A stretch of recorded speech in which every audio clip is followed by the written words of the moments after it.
Knon 89.3 FM in Dallas and Fort Worth, the voice of the people.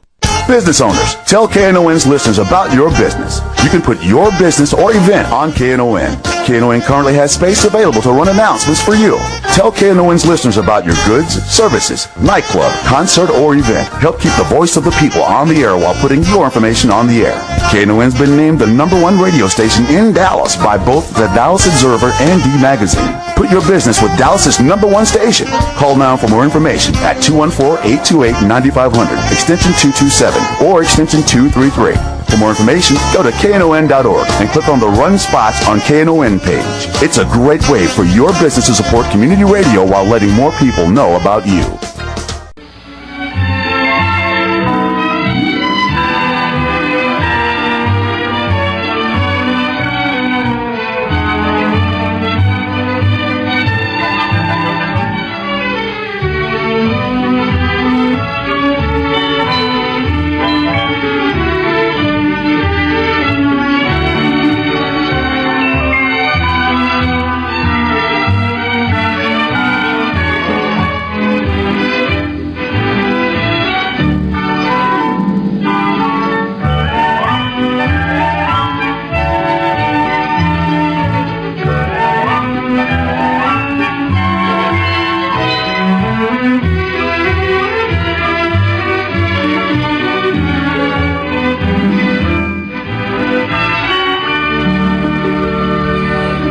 And good morning and welcome to Lambda Weekly. I'm David Taffet here in the studio with Lerone Landis and the late Patti Fink. And our guest today is His Honor the Lord High Executioner and Imperial Sage of Congregation Beth El Banah, the Rabbi, Stephen Fisch.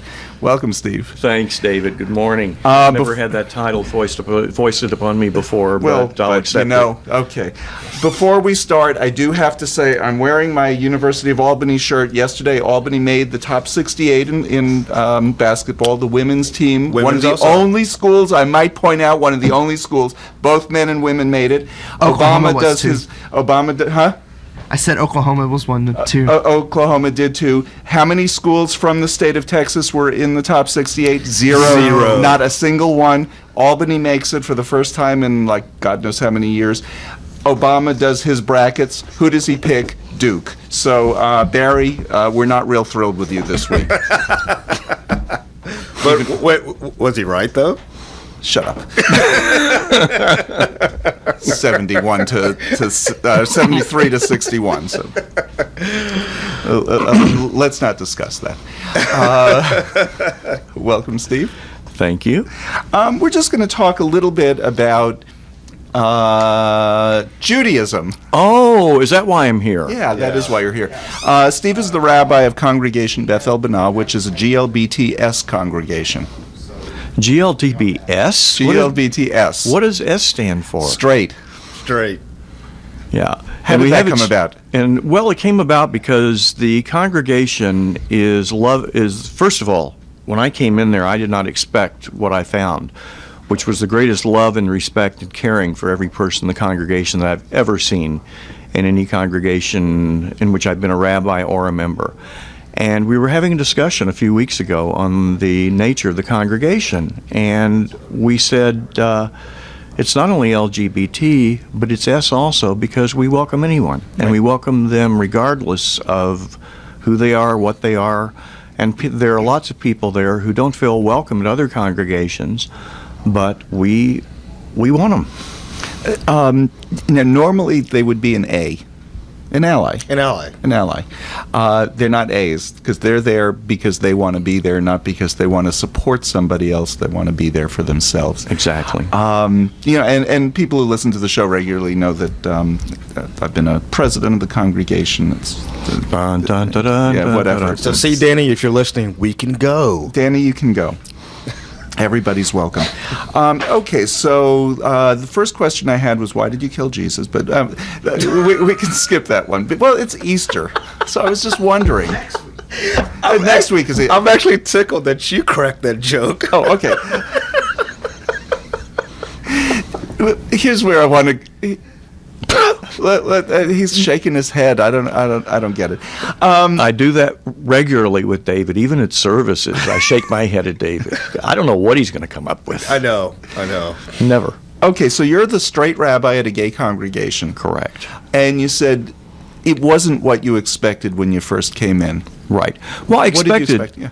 I expected to. I really can't tell you what I expected. First of all, I knew that that I wasn't going to be looking at people and saying, "Well, gee, they look gay or they look straight," or this guy's a drag queen or this woman is a butch or whatever. Because as we know, Lerone's a drag queen, by the way. Oh, okay. Yes. Are you really, Lerone? Yes, Great. I I'd am. love to see you in makeup. Okay. Okay. I would too. Okay. But I knew I was already educated, and I was already so far beyond the expectations, thank God, of stereotyping gay people. But what really surprised me was the acceptance of the congregation of me as a straight person. I didn't know how I was going to be accepted. I had no idea how they were going to look at me as their spiritual leader, since I was not gay, or obviously lesbian.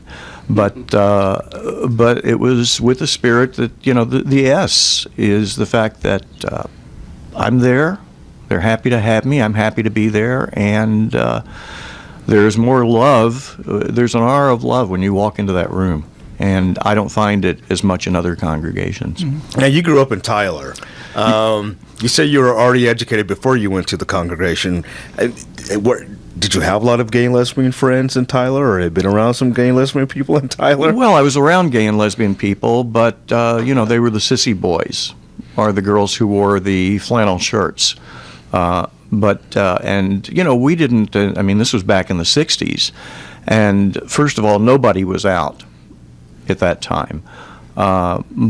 We'd laugh about it, and we'd joke about it. And me as a straight person, I admit that I was as guilty as anyone else, that we would make fun of them. And the worst insult you could give to somebody was to call them, "Hey, you fag," or "You queer," to a straight guy. Right. I didn't have any idea. I think it was my awareness was raised as the rest of the country was raised as we went along. And as I became an adult and I met people who were gay and said, "Hey, they're a friend," their sexual preference is different. The best introduction I had to it was a congregant of mine who had been a congregant of mine in a congregation in Corpus Christi, who came out as a lesbian in her 20s. And I sat down and I had a talk with her because I was not familiar at this point. This was probably 15, 20, 25 years ago, maybe shorter, but I don't remember. And I said, "Tell me about it." I said, "Is it the fact that you can relate to a woman better?" She said, "No, it's my sexuality." And she said, "For me, that's it. It's not the fact that I can make a better friend of a woman than I can of a man, but I'm not attracted to men sexually. And that's it. That's the only difference." Mm-hmm. So what is the Jewish view on gay and lesbian issues? Well, the Orthodox Jewish view, as is the fundamentalist Christian view in many cases, is you take one verse from Leviticus that says a man shall not lie with a man as he lies with a woman. And the Orthodox Jewish viewpoint, the Jewish viewpoint that was reflected throughout time in terms of the Jewish literature, was taken quite literally, and it was prohibited. Gay relationships. Hi, you're the late lady. Okay. Particularly late today. Hi, Patti. And welcome and happy birthday. Thank you. Oh, thank you. Happy early birthday. But we were discussing very seriously what the Jewish view is on straight and gays. So the traditional view was that verse was interpreted literally, absolutely literally. And as a result of that, throughout the centuries, Jewish law not frowned upon, but prohibited gay relationships. As we came into the 20th century and into the 21st century, as society was accepting of different views of sexuality and different views of relationships, the liberal Jewish community came along very quickly, because we recognize that it's simply a way of a person expressing their sexuality, expressing who they want to be with in bed. And in life. And in life, that's right. Okay, thank you. Okay, I'm a straight person. What can you expect? Okay. But anyway, but even an Orthodox rabbi has come out, much to the consternation of many of his colleagues, and said, hey, if we look at the entire Torah, the entire 5 books of Moses, there are 613 commandments. Only one of those concerns homosexuality. Now, if you're going to observe the other 612, then don't complain to me. If you can observe all 613 of them, then you can complain to me about the prohibition of homosexuality. But until you're observing every one of them, shut up. So that's the Orthodox view. Then you get to conservative, which is much more liberal. Right. Which seems peculiar, but it's conservative in how the service is done, not conservative in social views. Correct. And then you get to liberal Judaism. And liberal Judaism back in, I think it was 1978, accepted the view that there should be equality in the workplace and had a proclamation on that. And when was it, David? 1998? 1998 here in Dallas. That they accepted? They accepted same-sex marriage. Same-sex marriage. In Reform Judaism. And yes, and encouraged rabbis if they felt comfortable to perform those ceremonies. When I was in rabbinical school, there were a couple of guys who were gay. They were unable to come out at that time. This was back in 1974. Alan Bennett, one of my colleagues, was the first man to come out, the first rabbi to come out, and encountered tremendous difficulty. But as the years went on, gay rabbis were accepted, and in fact, there is no don't ask, don't tell. At HUC. Well, in fact, the Reconstructionist movement, which is the fourth and smallest of the 4 movements in the United States, the Reconstructionist movement, their rabbinical association just appointed a gay man to head their rabbinical association. Wow, didn't know that. That's neat. Yeah, just a few weeks ago. So quick which question. pissed us off because it was like, they beat us to doing that? Okay. Being reform. I have a quick question. You said the conservative was only about the high, like having a high service, I guess. Well, it's not only that, Patty, but when you say conservative Judaism, let's go to the 4 branches real quickly: Orthodox, Conservative, Reform, Reconstructionist. Orthodox, if you look at their theology, it is that God gave the Torah to Moses at Mount Sinai, and that's it. And later rabbinical sources were there to interpret the Torah, and they are followed as strictly as possible. For example, the interpretation of no fire on the Sabbath is interpreted to mean that you should not ride in an automobile because of the spark plugs, for example. Wow. Interesting. Conservative Judaism, on the other hand, basically maintains the same prayer book. It's slightly different, but the same prayer book as an Orthodox prayer book. But with the rabbinical assembly, with the rabbinical assembly and the seminaries of conservative Judaism, they will look at the law and sometimes interpret it more liberally. For example, in the 1950s, they said that it is better for a person to come to synagogue riding in an automobile than not to come to synagogue, and that the authority is vested with the rabbinical assembly and their commission on halacha, on law. Now, of course, as with all religions, what the rabbis say and what the people do are often 2 different things. But at least the authority in conservative Judaism is vested among that assembly. Reform Judaism, on the other hand, the 3rd branch, if I haven't put anybody to sleep yet, Reform Judaism has the view that individual autonomy is there, and that we should each follow our God and what our individual God expresses to us. The rabbis have views. We tell our congregants what our views are. And years ago, when there was the discussion in Dallas, the great dissension between blacks and Jews, Rabbi Shelley Zimmerman said, somebody brought up the thing of Jews controlling the city. Shelley came up and he said, controlling the city? I can't even control my own congregation. So, excellent point. Liberal Judaism stresses autonomy, but it also stresses knowledge, and it stresses that a lot of people think Reform Judaism is the religion that says you don't have to do anything. That's not the case. Reform Judaism stresses you have the responsibility of looking at these laws and deciding which ones are meaningful for you. Mm-hmm. And then Reconstructionist? And Reconstructionist is a 4th movement which has very small organizational structure. Reconstructionist Judaism basically takes the law aspect from the conservative Judaism, but stresses the theology more from a Reform viewpoint. And They're sort of the Unitarians of the Jews. well, not really, because they're, not really. No, I mean, we can't make a comparison because the belief in God and, all that is very similar to other Jewish faiths. But that's sort of it. The reason it's not a large movement is because the founder of Reconstructionism, Mordecai Kaplan, back in the 1930s, did not want to create a separate movement.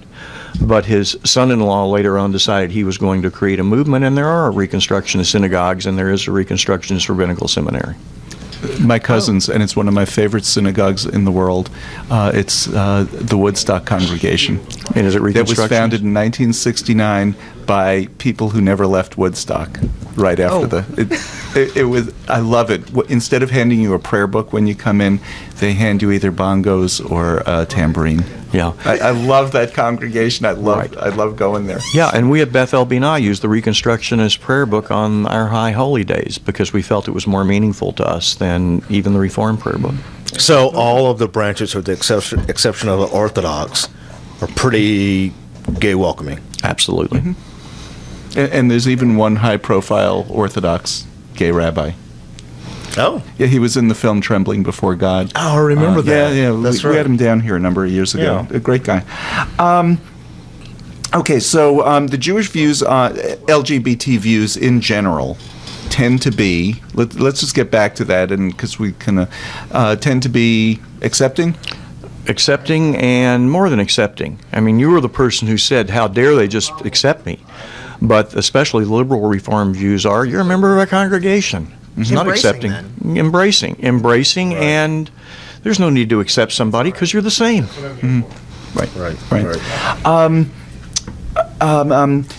After the break, we're going to talk a little bit about Passover. One of the reasons that we had you on is because Passover starts on Monday night. But Passover starts Monday night. Why don't the Jewish holidays all begin at night? Okay, because when you look at the Bible and the first chapter of Genesis, it says, and there was evening and there was morning the first day. Not morning, although we've done plenty of that. But there was evening and there was morning. There was night and then day, and that's why the Jewish holidays begin in the evening before. Oh, that's really interesting. Okay. And Wow. which also, though, the other thing is the Jewish day on the Jewish calendar, the day begins at sunset. So whereas our days begin at midnight, in order to be real precise about the time, if you don't have, the way they told time originally was with a sundial, didn't work real well at midnight. So, but you can tell when it's sunset, so you can tell exactly when the holiday begins or when Shabbat begins. Right, and that gets into an interesting discussion for the Orthodox Jew who is not in Israel to know exactly when the sun sets. Even the modern Orthodox Jews will observe 2 days of a holiday for fear that they might miss the exact beginning of the holiday. Interesting. Yeah. That's just playing it safe, right? It's that playing it safe. We're going to take a break. You're listening to Lambda Weekly on 89.3 Knon FM. I'm Dave Taffet here in the studio with Lerone Landis and the late Patti Fink. We're talking to Rabbi Steve Fisch from Congregation Beth El Binah. When we come back, we're going to talk a little bit about Passover. And take it away, Clint. Want to find out about upcoming events at KNON? Want to see pictures from past events or need information about the station? Then you need to like the official KNON Facebook page. It's easy to find. Just go to facebook.com/KNON893. It's the KNON 89.3 FM station-produced page for Facebook. It's the easiest way to keep up with what's going on here at KNON. Like us and share with your friends today. That's facebook.com/KNON893. Accept no substitutions. This is Sonny Boy Mark, and I'd like to take a minute here to tell you about over 60 minutes of great blues listening available now on KNON's Texas Blues Radio Volume 5 Blues CD. This is some great stuff, folks. 15 tracks from the Two Tones, Blues Boy Bo, Buddy Whittington, Andrea Dawson, Kirkland James, Sonny Colley, Johnny Red and the Roosters, the Chris Watson Band, the Rough Cut Blues Band, Jeff Stone with Charlie Love, David Millsap, Sir Loin and the Ass Kicking Machine, Michael J. and the Paul Bird Band, and JJ and the Detonators. The 1,000 copies we made are selling fast, and we won't reissue it. Get yours now at Forever Young Records in Grand Prairie, Record Town in Fort Worth, and in Dallas at Bill's Records and Rewind Music. The CD is available as a download at cdbaby.com. All proceeds benefit KNON, sponsored by Forever Young Records. Vinyl copies available at Forever Young Records only. For more info on Texas Blues Radio Volume 5, visit knon.org. Your ears been bending for some blues? Well, feed them the real thing with Texas Blues Radio Volume 5. Hi, this is Patti Fink, and you're listening to Lambda Weekly on 89.3 KNON FM. Thinking it's good enough. And welcome back to Lambda Weekly. I'm David Taffet. I'm here in the studio with Lerone Landis, the late Patti Fink, and the cursing Rabbi Fisch. Monday evening starts Pesach, Passover. Also known, Passover actually means constipation in Hebrew. Most people don't know that. But We were just talking about that in the break. well, we were talking about that. Rabbi Fisch brought us some matzah, and tell us about... Well, what is Passover? Okay, For those who don't know. Well, what is Passover first? of all? Passover it's commanded in the Bible that you shall observe the feast of the Pesach, the lamb. The sacrifice of the lamb is one of 3 pilgrimage festivals originally when Jews would go to the temple, would come in from the countryside and assemble in Jerusalem at the temple.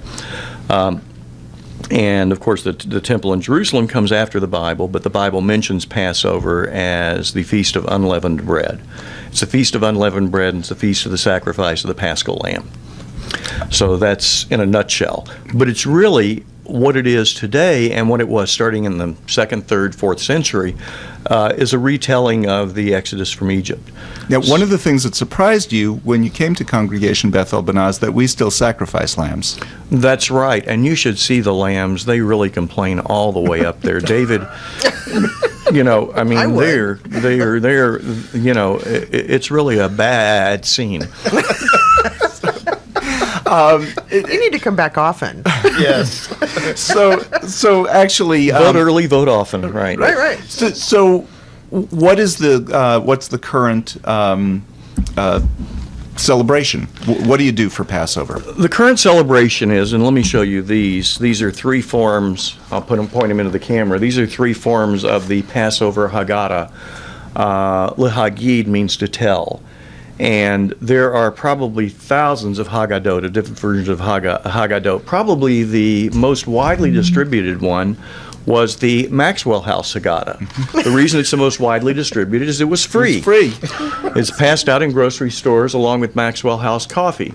It's a fairly traditional Haggadah, and it's been distributed widely in the United States since, early 20th century. Here's another one, which is a more illustrated Haggadah. This comes from the Central Conference of American Rabbis, the Rabbinical Association from whom I grew. But the first thing about Passover that everybody if you know anything about Passover, you know that there is a meal on the first, and for Orthodox Jews, the second night, as we were discussing that. So they make sure they get it. Make sure they get it right. Yeah. The meal known as the Passover Seder. Seder means order. And there is a particular order to the service in which the story of the Exodus from Egypt is told, special foods are eaten, so on and so forth. And Passover lasts for 7 or 8 days. If you're Orthodox, it's 8. For Reform, it's 7. If you're Orthodox, Conservative, Reconstructionist, it's 8. For Reformed Jews, it's 7 days. And during the 7 days, we don't eat anything that's leavened. We eat only unleavened bread because when the children of Israel came out of Egypt, they didn't have time to bake bread, so that's why we eat matzah. Okay, so here was always one of my questions. If they didn't have time to bake bread, how did they have time to cut it into neat squares and put it in Manischewitz boxes? Well, that Great occurred. question, That's a great question, David. And we didn't have Manischewitz in 6000 BC. Moses Manischewitz is the one who led the people out of Egypt. That was his last name, Moses Manischewitz. That's what I've heard. Okay. Did I hear wrong? No, it was Friends of Moses. Oh, okay. Well, let me ask this question though.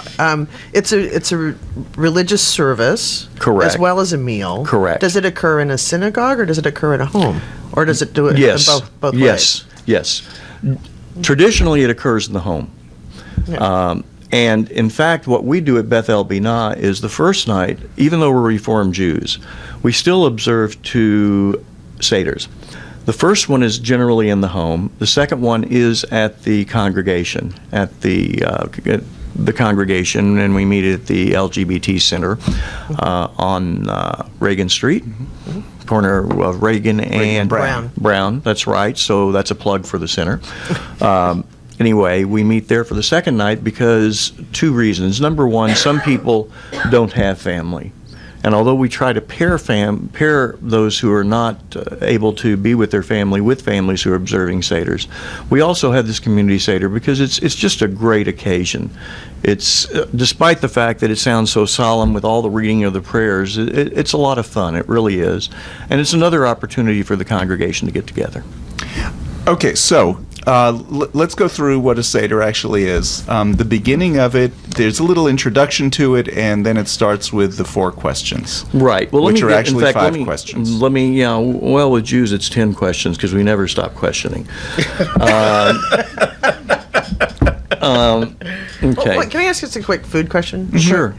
How long before the Seder, like before it begins, do you cook? Are you cooking for days? Or are you cooking like that day? Are you cooking? Cooking is part of the Seder. To prepare for Passover, you're supposed to clean your house out so that there's no chametz, no old food there. You change your dishes to Passover dishes. You clean out your house. Basically, what it really is, it was the beginning of spring cleaning. That's basically what cleaning the house for Passover is. So you clean the house, you clean all the counters, you clean everything so that nothing in your house from the old food would touch your Passover food. Then there are certain foods that you wouldn't eat, like nothing leavened, no legumes, so no peas, no beans, things like that. No macaroni. No macaroni. No lentils. Nothing like that, no. Right. Now, the lentils are an interesting question because Jews are basically divided into 2 groups, Sephardic and Ashkenazic, depending on whether their origin, American Jews at least, whether their origin was in Germany and Poland or out of the Eastern countries. And by Eastern countries, I mean the Middle East. Mm-hmm. And the Sephardic Jews do eat lentils during Passover. Interesting. But anyway, that's just a minor and it point. Just is traditions that have come from family and of origins. Describing the Seder, I'm going to go ahead and describe what is on, for the camera, the Seder plate. Mm-hmm. Okay, there's a plate that has many objects on it. It has maror, bitter herbs.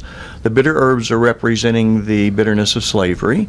It has the zaroa, which is the roasted shank bone of the lamb, representing the Passover sacrifice. It has charoset, which is a mixture of nuts and honey and all kind of good stuff, really good tasting stuff. The charoset is representing the mortar of the bricks that's the interpretation that's given to it, of the bricks we had made for Pharaoh and for the Egyptians. The chazeres, which is chazeres and karpas, are basically identical. They're spring vegetables. They're lettuce or parsley. And then there's a beitzah, the hard-boiled egg, which is representing life itself. And salt water. And salt water and the matzah, of course. Those are the basic foods. So of all of these, most of them would know what they are. What's charoset? Okay. Charoset is bitter herb. I'm sorry, I didn't go into that. Oh, no, charoset is the mixture of honey and nuts and all kind of things, and apples. And very interestingly, Sephardic Jews make it with dates. It's a completely different taste. But it is made with whatever would have been local. Would have been local, right, and it's sweet. Because at one point during the service, what we will do is combine the maror, the bitter herbs, with a harosis and make what we call a Hillel sandwich. And I don't know, we shouldn't call it a Hillel sandwich because Hillel was long before the Earl of Sandwich, so simply we should have a peanut butter and Hillel every day when we go out. But anyway, it never caught on. But the idea with the bitter herbs is that it reminds us of slavery, and even the sweet charoset is the mortar that held the bricks together from what the slaves built. Right. So. And David alluded to it, but the Seder is basically, Seder means order. And more than anything else, it's a teaching experience. So the Seder begins with 4 questions, and the younger one is to ask them. In fact, let me find them exactly as they are. Why is this night different from all other nights? Any other night we may eat leavened or unleavened bread, but on this night only unleavened bread. On all other nights we may eat any species of herbs, but on this night only bitter herbs. All other nights we do not dip even once, but on this night twice. That is, we dip the haroset into the karpas into the salt water. All other nights we eat and drink either sitting or reclining, but on this night all of us recline. Especially on that last one, reclining, is the fact that we are all free and able to be relaxed. But we also have to understand that the Seder was originated, the very basis of it was in Roman times. And how did the Romans relax? They, as we saw in everything from the Ten Commandments to Caligula, they were relaxing on couches. So we generally lean back. In a lot of cases, what we will do is simply put a pillow behind us. So not a room full of lazy boys. No, not a room full of lazy boys. That's a great idea, except we can't have the coolers with beer in it, though. We'd have to put Manischewitz wine. There you go. Okay, so why is there the tradition of drinking the crappiest wine made? It doesn't have to be the worst wine, David. It can be. There's some very good kosher wines. Mm-hmm. There are very good kosher wines, and but generally the tradition was that we drink the sweet wine, which was what you drank in the Lower East Side of New York. Okay. So the Jews, as they were leaving Egypt, they said, those Jews over in New York are drinking sweet wine. That's what we should have too. Okay, David, whatever you say. Do I have my history confused? We do. We dealt with him every week for how many years now? So 30. Coming up on 30. Yeah. 30. Okay. Yeah. We're used to it. 30 years. Okay, so you're used to this is 30 years. You've spent 30 years listening to David Taffet? Mm-hmm. Well, close to that. Our listeners have. Okay. 40 years wandering. Okay. That's right. We have another 10 years to go. Yeah, we're still wandering. Yeah. Wandering in the desert. What do we know about, because we had talked about this a little bit last night, what do we know about the historical accuracy of the story, and how does that affect the beliefs? Okay, very interesting question. There is very little archaeology. There's very little archaeology that actually exists that says that the Israelites were slaves to Pharaoh in Egypt. We do know that at different times the ancient peoples would go down to Egypt and back and forth. These were wandering tribes that would go back and forth, and we do know that there were times of famine in which peoples did go into Egypt because of the Fertile Crescent and the fact that there would be food there when there wouldn't be food anyplace else. But there is very little historical evidence that the Jews were actually enslaved in Egypt. Now, people might say, well, if the story isn't true, how in the world can you still observe this, and how in the world can you still have your beliefs? To me, it doesn't matter. Let me make the analogy. I'm going to skip ahead a few years to the symbolism of Moses with the Ten Commandments. To me, it doesn't make any difference. As a liberal Jew, whether God engraved the Ten Commandments with lightning, as is shown in Charlton Heston.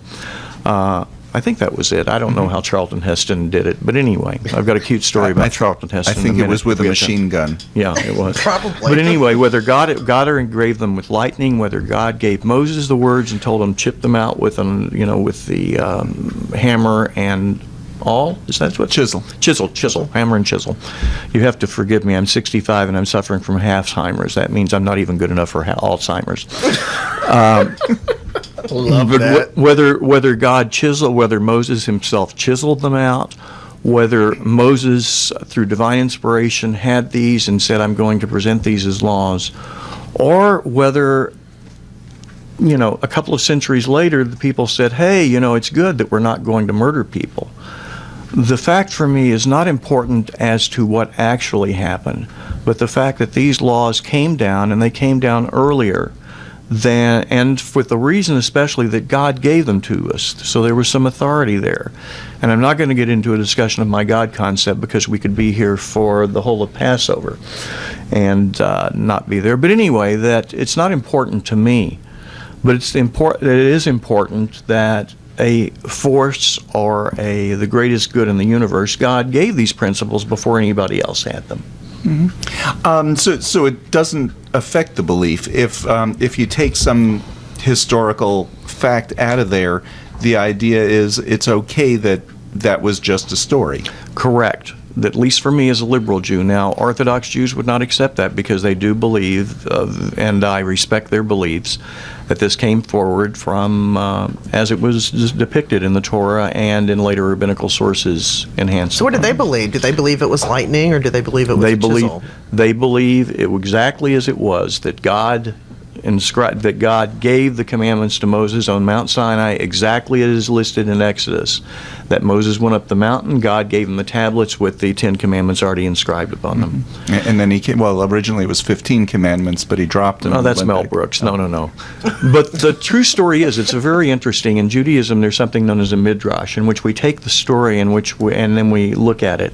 So the midrash is asked, Moses came down the mountain and he threw out the original 10 Commandments when he saw the golden calf. So the question is asked, what happened to those? Because Moses obviously went up the mountain again, got another set of perfect 10 Commandments. What happened to the broken ones? And the Midrash tells us that when the Israelites created the ark and the tabernacle, they put both the broken ones in there and the ones that were intact. And the Midrash from that is the fact that there is no such thing as perfection. That we carried that we are both broken and whole at the same time. Wow. And those were lost until Steven Spielberg found them. Right, yes. Exactly. Am I confusing things? So true. No, they were found in New York with the Manischewitz wine. Oh, okay. Of course. Before the show, you were talking about how, and I had never heard this before, but that the Last Supper, which traditionally is said to have been, and we're talking about in Christianity, the Last Supper was supposed to be a Passover Seder. And you said that's actually not possible. Well, again, we're looking at sources that are 200 years, at least in Christianity, written after the actual events took place. But a recent article by Rabbi Dr. Michael Cook from the Hebrew Union College, the College of Reformed Judaism from which I graduated, states that if we really look at the Seder rituals, they weren't there until 3 or 4 centuries after the time of Jesus, so that it would have been impossible for this to be a Passover Seder. But Christianity has embraced the Passover Seder, first of all for the allusions to Jesus in the Jewish Bible, and secondly because the universal theme of freedom, and I applaud the second one completely, is the fact that, excuse me, one of the songs that we'll sing is Go Down Moses, which, as we know, is a spiritual relating to freedom, African-American spiritual relating to freedom, and I applaud that. The fact that we're in America, a melting pot, and we combine festivals, to stress those values that are important to us. Seems like we could zoom in on that Michelangelo painting. I think it's Michelangelo that did it, and just see what's on the table. Da Vinci. Okay. Yeah. We need to take a break. Okay. We're talking to Rabbi Steve Fisch from Congregation Beth El Banah. I'm Dave Taffet here in the studio with the late Patti Fink and Lerone Landis. We'll be back with more right after this. Is your child overweight? 35% of children in North Texas are overweight or obese. Did you know that childhood obesity can be a precursor to long-term physical and psychological problems affecting health into adulthood? There are ways you can help your child avoid these issues. The Dallas Area Coalition to Prevent Childhood Obesity promotes healthy lifestyles through physical activity and nutrition. For more information, call 214-944-4212 or the Community Council of Greater Dallas's website at ccgd.org and click on their health page to find out how to help the kids in your life. Kiki Friedman's Man in Black Tequila presents the 4th annual KNON Fort Worth Blues Fest this Sunday, March 24th at the Live Oak Music Hall in Fort Worth. This year's lineup stars Holland K. Smith with special guests Buddy Whittington, Larry Lampkin, Trainwreck featuring Reverend K.M. Williams, Washboard Jackson, and Jeff Stone, the Michael Lee Band, Robert Johnson Soul from Austin, Jackie Don Lowe, and Kirkland James. Doors open at 3 and the music starts right away. The event will be hosted by Blue Lisa. There will be food available courtesy of the Live Oak Music Hall. We'll be raffling off a custom KNON guitar from Kona Guitars. Tickets are on sale now at KNON.org, Forever Young Records in Grand Prairie, and Recordtown in Fort Worth. The beautiful Live Oak Music Hall is located at 1311 Lipscomb Avenue in Fort Worth and is a non-smoking venue. That's the 4th annual KNON Fort Worth Blues Fest starring Holland K. Smith with special guest Buddy Whittington, Larry Lampkin, Trainwreck featuring Reverend K.M. Williams, Washboard Jackson, and Jeff Stone, the Michael Lee Band, Robert Johnson Soul from Austin, Jackie Don Lowe, and Kirkland James this Sunday, March 24th at the Live Oak Music Hall in Fort Worth, sponsored by Kinky Friedman's Man in Black Tequila, available now. It's going wrong.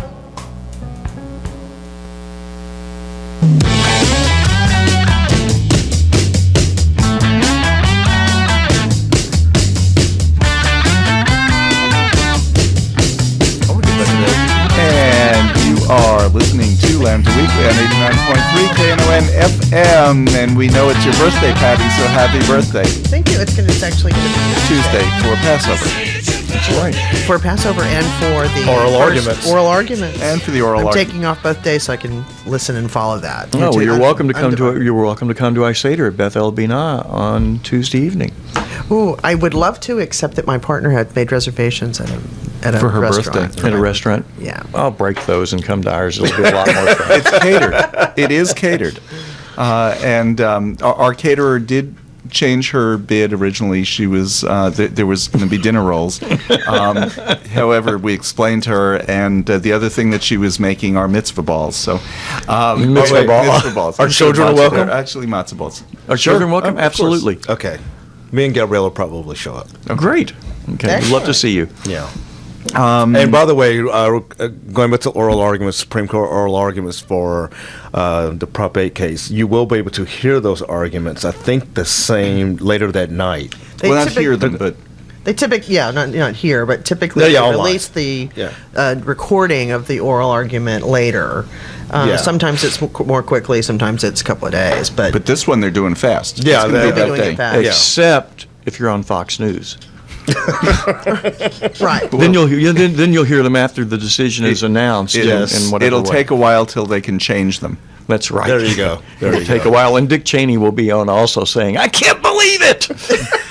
Actually, he's on our side on this one. Okay, actually he is. That's true. This is matzah that we each have in our hands. Let's hold it in front of the microphone. Matzah is.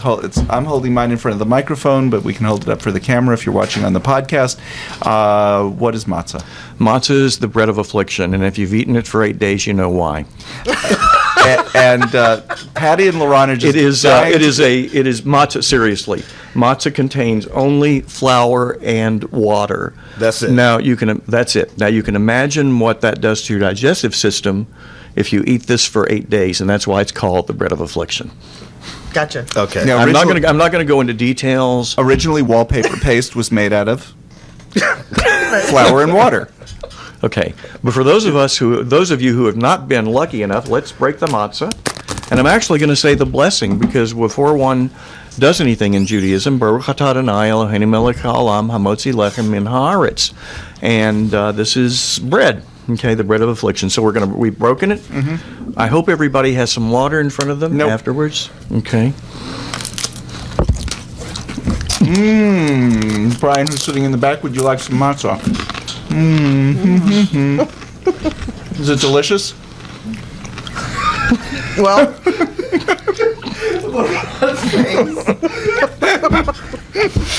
it's interesting. Wow. This is one of those broadcasts that you really need to watch the video. It's a cracker, really. That's what it is. No, it's not. It's scored. It's not a cracker. No, it's not. I'm glad we're entertaining Clinton. There are many jokes that go along with this, and I'm going to use some restraint. And 8 days of this? Mm-hmm. Well, instead of bread. So, I'll bring lunch to work. instead of bringing lunch on a roll, I bring it on matzah. But it'll have lettuce and meat and... Yeah, and of course, I mean, butter we don't eat only matzah. Okay. I said butter it, but actually instead of- margarine it because butter would be a dairy product which you don't mix with And meat. David has no water or anything. I have nothing. I'm used to matzah. But yeah, Yeah, you're he's used to it. experienced. What a guy. I just, Wow. you can't see it. I'm bowing down to David right now that he can eat matzah without water. So are there any other Passover traditions? Passover lasts for 8 days. Right. Well, let me give you a Seder tradition that's really a lot of fun.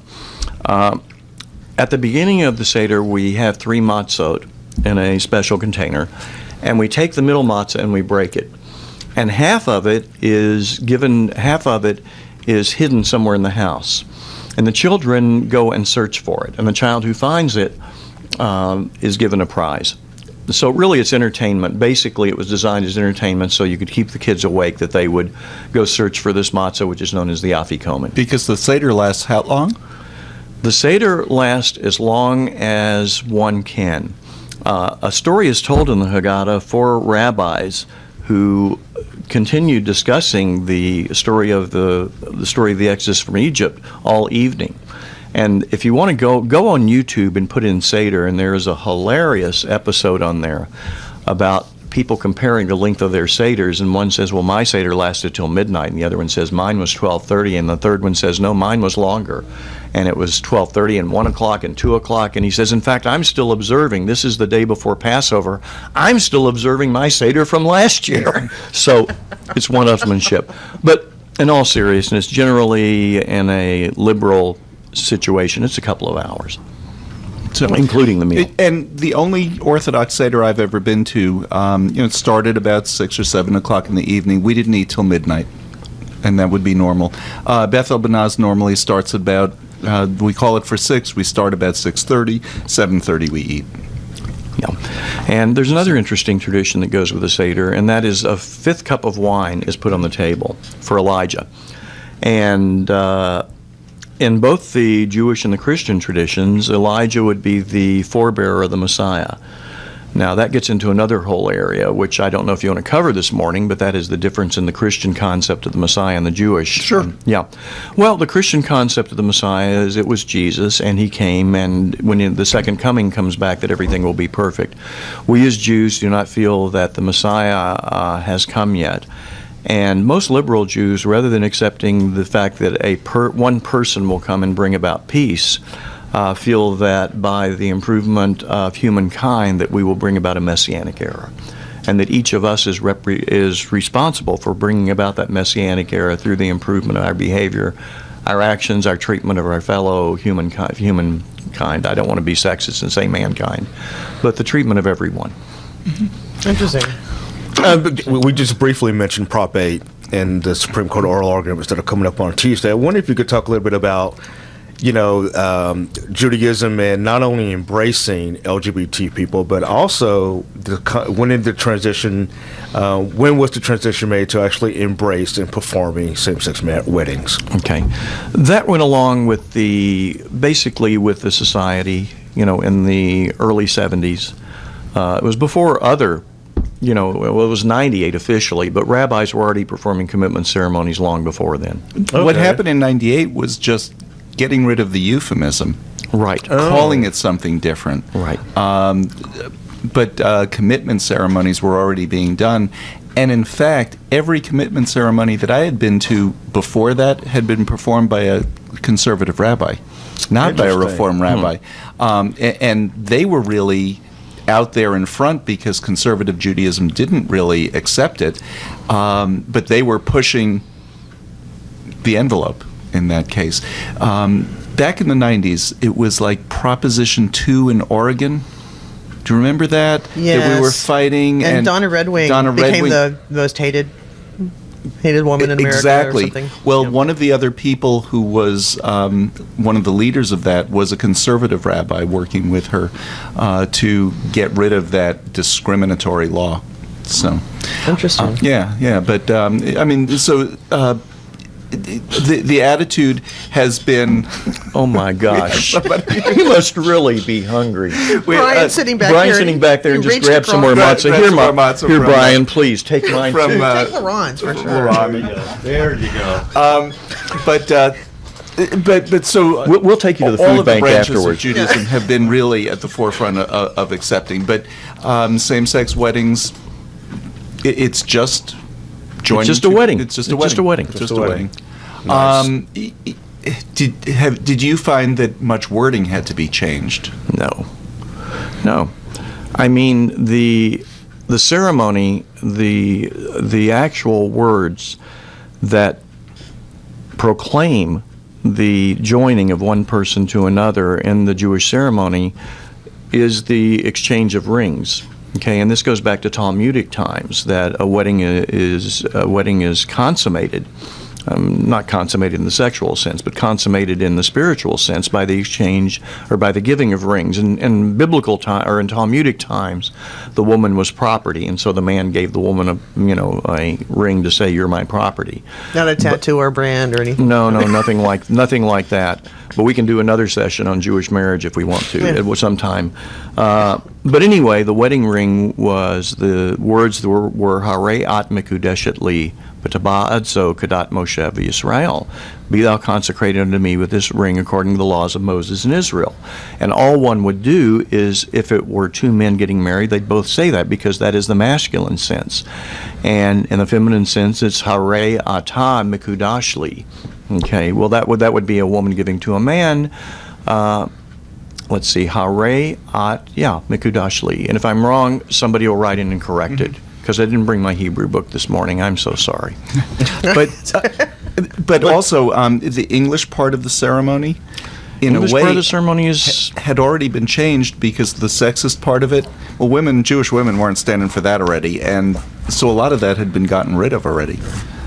It wasn't difficult to adapt the ceremony real easily. Right. And I might add that the latest prayer book of the Reform movement is completely egalitarian. There are no references to Lord. The Hebrew word, which is the ineffable name, the four letters Yud He Vav He, are referred to as Adonai. Previously, those were translated as Lord, which is, of course, a male reference. Now, we got rid of that and simply said, praised art thou Adonai.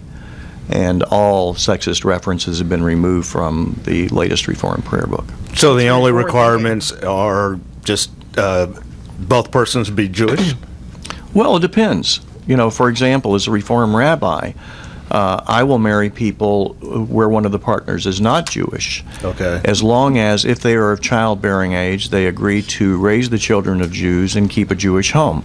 If they're not of childbearing age, I will perform the ceremony, because I feel like, that if they want a Jewish presence there, so be it. I want to be there for them. So the only one here that would have the problem would be you, Lerone. Yes. Yeah. Thanks, David. Just a reference to Patty's birthday, which is coming up. I caught that. I got it too. I have a quick question, though. Yeah. Well, we were kind of discussing this last week in anticipation of your show this week. If you're of one particular religious faith, you may not know about the holidays and traditions of others. But one of the things I always like to get right, and I don't know if I do, is in greeting people and wishing people well on their holidays. For example, if you don't know that the words are Merry Christmas, or people might say Happy Christmas, and but or people would do the Fox faux pas of saying Happy Holidays. How dare you insult me by saying Happy Holidays? Right. But are there what do you say at Passover if you want to wish someone Passover. A sweet Passover. A sweet Passover? Or the Jewish words would be Chag Sameach, Chag meaning holiday, Sameach meaning happy. But Say Happy Passover? A happy Passover, yeah. No, a sweet Passover. Sweet Passover. Although what you're really asking, you're saying I want it to be a perfect greeting. Now, Yom Kippur is a very solemn holiday. But if somebody doesn't know that but knows it's a Jewish holiday coming up and they were just to say, have a happy holiday, no Jewish person in his right mind is going to take that as an insult. They would just say thank you. Well, but I don't know. I mean, like, if somebody were to say, like, Happy Good Friday to a Christian, that might be a little bit awkward. You know what I mean? But because of the knowledge, because of the knowledge of the holiday, right, among Jews and Christians, that they understand the solemnity of the holiday. So I know for Yom Kippur, you say, like, I hope you have a meaningful holiday, right, or a good fast, or good because fast. it's a holiday fast, when you fast. an easy fast. Or, you would use the traditional Jewish greetings, may you be inscribed in the book of life for a good year. But to say have a good holiday is not in any way considered inappropriate. I mean, it's not inappropriate. It's, well, thank you for acknowledging my holiday, and I will, and I hope you have a good day too. This idea that a particular greeting is inappropriate because you're not saying Merry Christmas, you're saying Happy Holidays is nuts. I agree. And I had a quick question. I know we're running out of time. What if somebody wanted to become Jewish? Become Jewish, it would require, in Orthodox Judaism, years ago they would send them away 3 times to be sure they were sincere. But at this time, if somebody wanted to convert to Judaism and came to me and said, I want to become a Jew, I would question them as to what their motive was. And even if it was for marriage, because I want to marry a Jewish person, I'd say, okay. But my requirements are pretty stringent after that they're going to have to go through a course of study of at least a couple of years. I want to be sure they understand what their religion will mean to them. And I want to be sure also that they are, if they are Christian, understand that to be Jewish means that you can't accept Jesus as the Messiah. And beyond that, it's just a course of learning. Mm-hmm. So, you had said when we were in the other room, why don't we start with what does it mean to be a rabbi and what does it take? So we completely skipped that. So we have 1 minute. In 1 minute, while standing on one foot, I will tell you what it means to be a rabbi. A rabbi is simply in Judaism a teacher. There is, in other religions, a priest or a minister is necessary to administer the sacraments, is an intermediary between the congregation or the congregant and God. In Judaism, it's not that way. The rabbi is simply a teacher. I always ask this of my classes, what is the one aspect of Judaism or the one ceremony that the congregant cannot do that the rabbi has to do? And everybody gets its services and conversion ceremony. It's not that. Marriage, simply because of the civil requirement that I have to be licensed by the state in which I'm doing. But I even sit at Beth El Binah, I sit down during services. I'm part of the congregation. Oh, that's awesome. And we want to thank you, Rabbi Steve Fisch. He's the rabbi of your congregation, Beth El Binah. Please come back. Thank you. I'm glad to. I'm going to finish my matzah. Okay. He will be leading the Passover Seder at Congregation Beth El Binah on Tuesday. Come back, see us again. For the late Patti Fink and Lerone Landis, I'm Dave Taffet. We'll see you next week.